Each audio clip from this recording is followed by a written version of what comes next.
All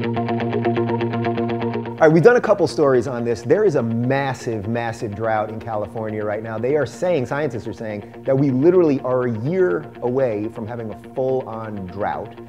So we sent our Stacey Leska up to the Santa Barbara Reservoir to see what's going on. Hey guys, I'm Stacey Leska for Riot News, and we're here in beautiful Santa Barbara where we're visiting the desalination plant that might be going back online after a nearly 25-year absence to help bring more water to the city during California's extreme drought.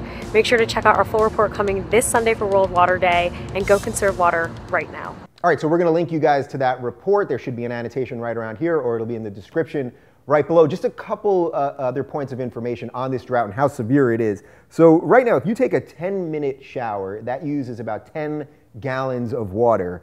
If you water your lawn for 10 minutes, that uses 700 gallons of water. Right now, the Santa Barbara Reservoir is at 28% capacity. Virtually every reservoir we have in California is at an all-time low. This strikes me as incredibly important. I saw this story, and it's like, shouldn't we all, we're in California right now, so just out of our own selfish interest, shouldn't we care more about this if we're actually a year away? Yeah, I've been asking my landlord to put in a dishwasher for a really long time because that saves money, and yet he won't do it. So I feel like now is the time to get him to. Wait, but does a dishwasher save? A dishwasher does save water, yeah, really? Because when you're doing your dishes by hand, the running water is constantly wasting water, and I eat a lot. Yeah. Really though, shouldn't we be really concerned about this? I mean, this is one of those science things, and I know people freak out when scientists sometimes say there might be climate change or something like that. They say we don't believe in science. But if scientists are saying we got a real problem with our water situation in California, shouldn't we care? I hate to sound like a science denier. Uh-oh. And I'm usually not. But if we're in such a drastic drought and we're going to run out of water in a year, which is what they're saying, how come we're still shitting in it? We're still shitting in water, clean water. Every day, every person in California shits in a bucket of clean fucking water. That's the system we figured out. I was just in Las Vegas. They ship the water in there, so that's for people to drink, so people can shit in it in Vegas. They don't fucking bring the water in for drinking. It's for pissing and shitting in perfectly clean water. This is our system. We haven't come up with another system. So when we stop shitting in perfectly clean water, that's when I believe we're in a real drought. You know what or when it costs more than a dime a gallon coming out of my faucet. Because right now, it doesn't cost, maybe even 2 cents a gallon. It doesn't cost anything. So maybe if it was more expensive, people would stop fucking hosing down their driveways. My brother-in-law hoses down his fucking driveway. You know why? Because it costs 2 cents a gallon. Why doesn't it cost $2 a gallon and people will start conserving it? You know what's amazing about you? You smoke more weed than anyone I know, and you're also the angriest person I know. That makes literally no sense. So to that point, so if this desalination plant that they have in Santa Barbara, if this goes up, the prices of water. Is that taking the salt out of the water? So it takes the salt out of the water. That's my point about us still shitting in clean water. The price of water. I was going to get back to that. So the price of water is going to go up. So maybe then people will start doing more drought-resistant lawns and things like that. But the shitting in the water, so what do you want us to do? You want us to use recycled water? I don't know why. I mean, I don't know what we should be using recycled water. Why doesn't it just go to Remind me not to come to your house. Why doesn't it? Okay. Yeah. Well, don't drink the iced tea. But why don't they?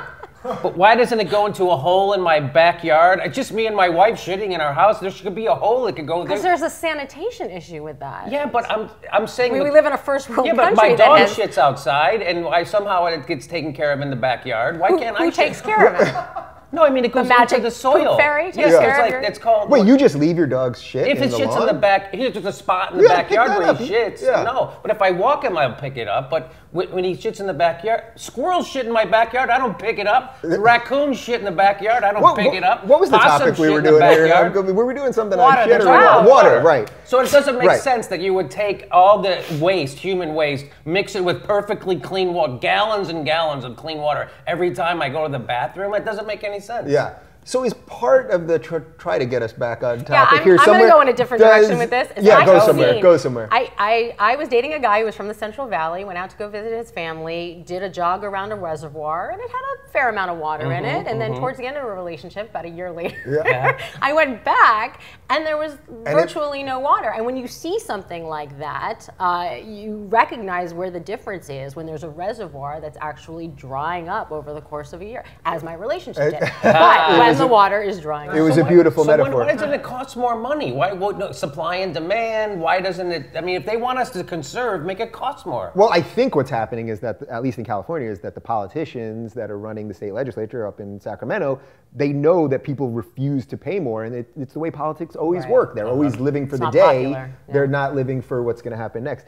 I think also part of the problem here is that when we look at the globe, or if you look at a map, it's something like 71% of the Earth is covered by water, so people can't really understand why it's not potable. But right, yeah. but I think, do you think that's part of it? Just visually, you look at the Earth, it's blue because of water, so people can't really understand. Well, I do wonder about those. I do wonder about those plants where they can take the salt out of the water. I mean, I don't know what the science is behind that and how they work. I mean, they have them in the Middle East, and it works, but it takes a tremendous amount of energy to do. Well, there you go. That's the problem then. Your energy costs go up. Yeah, they're going to figure out how to get water out of the seawater, and they're going to figure out how to cool the thing. So it's all going to work out. Cool the thing. The atmosphere, they're going to figure out how to do it. And Jimmy Dore, the science guy. Yeah, wow. We really we brought that home with science. That's what I'm talking about, people. Anyway, what do you think? Are we really a year away from a massive drought in California? It seems to be happening. Let us know what you think in the comments right down below.